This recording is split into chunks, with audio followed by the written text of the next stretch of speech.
그 어떤 10분보다 알찬 10분 뉴스 사이킥 하프타임. 일단은 130만, 장기적으로 200만 요정 오윤혜 씨와 함께합니다. 어서 오세요. 네, 반갑습니다. 네, 123만 정체 중입니다. 아, 그래요? 일단 130만까지 가고 그 다음으로 200만 가보도록 사실 하겠습니다. 123만이라는 숫자도 엄청난데 예.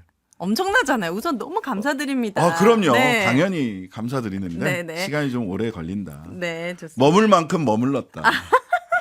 여기서 정들면 안 된다. 사랑은 먹어도 고프다. 아, 그럼요. 네, 그럼요. 여러분들 들으셨죠? 예. 130만까지 달려봤습니다. 올해 안에는 진짜 130만 아, 그렇네요. 되기를 소망합니다. 네. 네. 자, 윤혜 씨가 본 오늘의 뉴스는 네, 반가운 소식이 있습니다. 오늘 아주 의미 있었던 대법원 판결이 났었는데요.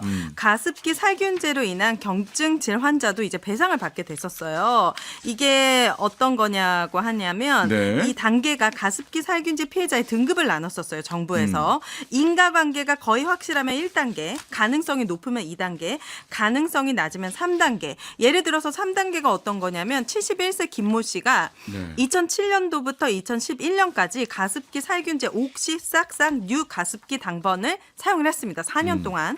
그런데 2010년 5월 폐질환 을 판정받았고 이후 병세가 악화돼가지고 2013년도에는 간질성 폐질환 진단을 받았어요. 네. 그런데 이거를 3단계 피해자로 판단을 했거든요. 그렇게 이제 3단계로 이제 피해를 확정받은 분들도 이제는 배상을 받을 수 있게 되었다. 그러면서 500만 원을 배상하라고 했는데 이게 왜 500만 원이냐 하면 사실 좀 금액이 크지 않잖아요. 네, 네, 네. 김 씨가 환경부로부터 구제급여 대상자로 인정이 되어 2018년도부터 매달 97만 원의 급여를 받는 점을 고려해서 500만 원의 배상을 하라고 했고 1단계, 2단계와는 달리 3단계 피해자는 제품 사용과 폐질환 발생 사이에 인과관계가 낮다는 이유로 그동안은 가해기업이 책임을 외면해 왔는데 네. 이번 판결로 피해자 구제 범위가 되게 늘어날 전망이라서 좋은 소식이고 그리고 이제 김씨 측 소송 변호사도 이런 얘기를 했어요. 옥씨가 다른 피해자들에 대해 소송전을 이어가지 않고 대법 판결 취지를 받아들여가지고 전향적인 태도로 배상에 나서면 어떨지라는 의견을 남겨줬습니다. 자, 일단 좋은 소식이고요. 왜냐하면 1심에서는 심지어 패소했었어요.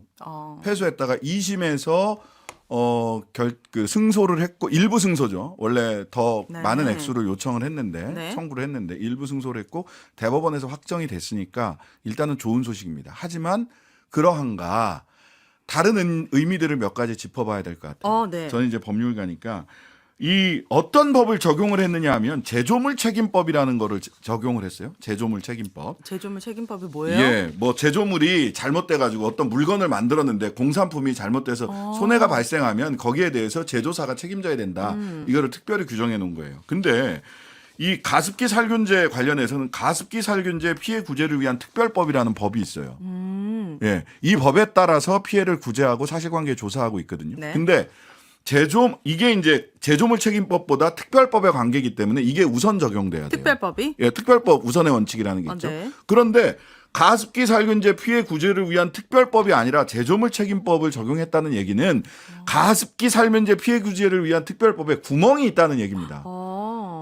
그렇다면 이 법이 가습기 살균제 피해자들을 위해서 만든 법인데 어떻게 특별법 우선의 원칙에 따라서 이 법을 먼저 적용했는데 이분을 구제할 수 있는 방법이 없어서 제조물 책임법이라고 하는 일반법에 가까운 법으로 가서 봤다는 거예요. 네. 그러면 이거는 국회가 가습기 살균제 피해 구제를 위한 특별법을 보다 더 꼼꼼히 살펴야 될 책임과 의무가 있다는 겁니다.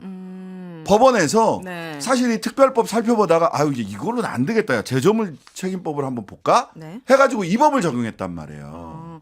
특별법을 제정할 때는 예. 의원들이 어떤 사람들과 상의해서 만드는 겁니까? 의원들이 피해자들과 이해 당사자들과 상의를 해야 되고 또 법률가는 국회 전문위원이라든지 이런 네. 국회 전문위원들이 법률 전문가이기도 하고 정책 전문가들도 있어요. 네. 그러니까 이런 분들하고 보다 더 꼼꼼하게 만들어야 되는 거다. 네. 그러니까 저도 그 판결 전문을 보지 못했기 때문에 왜 가습기 살균제 피해 구제를 위한 특별법이 아니라 제조물 책임법에 적용이 됐는지는 모르겠으나 일단 그냥 법률 상식상 여러분들 배우잖아요. 중학교 때 특별법 우선의 원칙이라고. 아, 가습기 살균제 피해 구제를 위한 특별법이 있는데 이 법을 적용을 못하고 중학교 때 배웁니까? 네. 예, 예.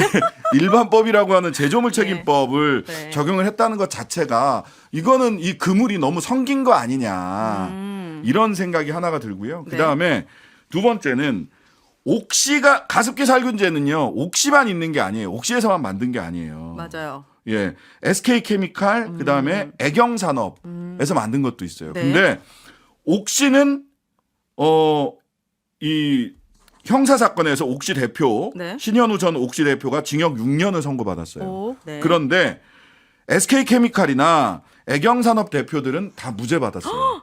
왜냐하면 왜요? 성분이 조금 다르다는 거예요. 가습기 살균제를 만든 화학 성분이 좀 다르다는 겁니다. 그럼 피해도 달랐습니까? 피해는 저는 유사한 것으로 알고 있거든요. 근데 이 성분은 소위 애경이나 SK케미칼에서 만든 가습기 살균제의 성분은 피해자의 죽음이나 또는 상해와 네. 인과관계가 정확하게 입증되지 않았기 때문에 형사처벌은 할 수 없다. 민사하고는 조금 달라요. 제조물 책임법이나 가습기 살균제 특별법에서는 인과관계를 정확하게 요구하고 있지는 않아요. 네. 조금 느슨하게 봐주고는 있는데 형사에서는 인과관계를 정확하게 따지거든요. 그런데 이런 경우도 인과관계가 아예 없다는 것을 실은 이런 경우에는 입증 책임을 전환한다고 해서 이 회사 사장님들이 그분들이 돌아가신 것에는 우리가 쓴 것과는 아무런 관련이 없습니다를 그분들이 입증하게 만들어야 되는 게 아니냐. 당연하죠. 인과관계가 있다라는 입증이 여전히 검사나 피해자들에게 있단 말이에요.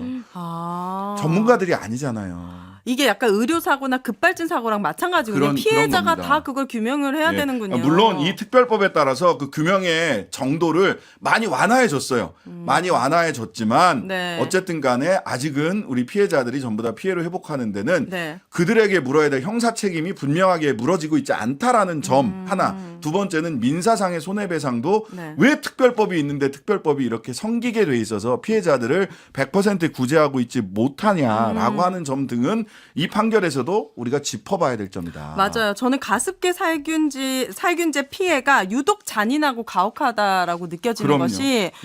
이 피해자들의 죄책감이 너무 크잖아요. 피해자들은 본인의 건강, 아이, 막 가족들을 아프게 한 것도 너무 힘든데 맞아요. 이 죄책감이 있잖아요. 그 기업의 광고, 잘못된 정보를 믿고 구매를 해서 내 손으로 내가 독을 탄 거가 돼버리니까. 그래서 우리 아이가 또 우리 네. 부모님이 내 남편이 또 내가 거기서 오는 그 이 심리적인 엄청난 죄책감이 그래서 전 굉장히 더 잔인하고 가혹하다고 느껴지거든요. 그러니까요. 어쨌든 이번 판결로 인해서 더 많은 분들이 피해자분들이 구제를 배상을 받았으면 좋겠습니다. 네. 자, 또 하나의 뉴스는 티켓과 관련된 뉴스입니다. 요즘 야구 시즌이에요. 아. 그러다 보니까 많은 분들이 열광하고 계신데 저는 이제 야구를 잘 안 봐서 몰랐는데 이 한국 시리즈 티켓이 온라인 예매만 가능하다고 합니다. 네. 현장 예매가 아예 안 되니까 온라인 예매를 할 줄 모르시는 분들 소외계층이 생기는 거예요. 나이대가 특히 어르신들. 좀 어르신들은 너무 힘들다는 거죠. 네. 취소표가 나와도 온라인으로 먼저 풀리니까 네. 아예 이제 현장에서 볼 수가 없어서 너무 소외가 된다. 그래서 이제 뉴스에 나온 한 70대 분께서 LG 트윈스 팬인데 MBC 청룡 때부터 내가 팬이었다. 네. 현장표를 10% 정도라도 팔았으면 좋겠다라는 의견 남겨주셨습니다. 아, 정말 이걸 이제 흔히 디지털 디바이드라고 하잖아요. 예, 디지털 격차. 네. 이 디지털 디바이드는 저하게 이제 디지털 환경이 하드웨어 환경이 좋지 않은 저개발 국가라든지 미개발 국가라든지 이런 데서 이제 오는 것도 있지만 네. 연령으로 오는 디지털 디바이드도 많아요. 네. 엊그제도 제가 네. 선배님이랑 커피숍에를 갔는데 키오스크로 네. 주문을 하는데 네. 그나마 저는 키오스크로 주문을 했는데 그 이제 은퇴하신 선배님은? 선배님들은 사실은 부부가 사실은 내가 이 키오스크 있는 커피숍에를 들어가서 쫙 줄 서 있는 거 보면 딴 데 가자고 툭툭 이렇게 진짜요? 얘기를 해. 그 정도로. 그런 경우 많아요. 근데 네. 그거보다 더 힘든 게 이게 또 저는 야구 팬이라서 이 티켓팅을 하러 들어가거든요. 네. 근데 한 사이트에서 살 수 있는 것도 아니에요. 그러면요. 어느 팀 뭐 잠실구장표는 티켓 판매하는 어느 업체. 또 저쪽 나뉘었구나. 목동구장은 고척구장은 또 어디 다 나뉘어져 있어요. 구장별로 티켓을 판매하는 사이트 자체가 달라요. 그러면 더 힘들죠. 더 힘들죠. 그런데다가 안표사, 디지털 안표상이나 이런 사람들은 매크로 돌리거든요. 매크로. 이것뿐만 아니라 그 무슨 뭐 안표상대 처벌해야 되는데 임영웅 티켓 막 500만 원에 팔았잖아요. 예, 뭐 이런 것들 매크로 돌려가지고 티켓 받아가지고 이렇게 한단 말이에요. 네. 그럼 이런 소위 디지털 디바이드를 이게 거기서부터 네, 이렇게 당연하죠. 차별받지 않도록 하려면 네. 이분들을 위해서 그러면 진짜 현장. 오프라인에서 현장에 가서 줄 서는 건 쓸 수 있지만 맞아요. 매크로를 돌리거나 클릭은 못 하잖아. 맞습니다. 특히 키오스크 같은 경우에는 예. 노인분뿐만 아니라 시각장애인, 청각장애인들에게는 아예 사용이 불가합니다. 네. 지금 우리나라 정도의 IT 기술 정도면은 네. 키오스크 사실 주문하지 못하면은 정말 힘들거든요. 네, 네, 장애인분들도 같이 사용할 수 있게끔 좀 만들어질 수 있는 환경이 빨리 도래됐으면 그랬으면 좋겠습니다. 좋겠고요. 그 다음에 티켓 제 딸이 어디 이제 티켓을 가는데 거기서 팬들이 하는 얘기가 있어요. 뭐요? 그리고 그 기획사에서도 요즘은 네. 암표를 파는 거는 돈으로 정말 보고 싶어하는 사람들을 못 보게 하는 거다. 맞아. 내가 보는 게 아니라 정말 정당하게 표를 사서 가는 사람들의 마음을 사버리는 거죠. 사버리는 거잖아요. 그래서 그런 거는 서로지간에 좀 안 했으면 좋겠고 네. 대안들을 좀 마련해 나갔으면 좋겠습니다. 좋겠습니다. 자, 3부에서는 김종대 의원님 기다리고 있습니다. 오늘의 하프타임은 여기까지 하도록 하겠습니다. 감사합니다. 감사합니다. 하루 종일 기다려지는 진짜 시사. 평일 저녁 6시 5분 신장식의 뉴스 하이킥.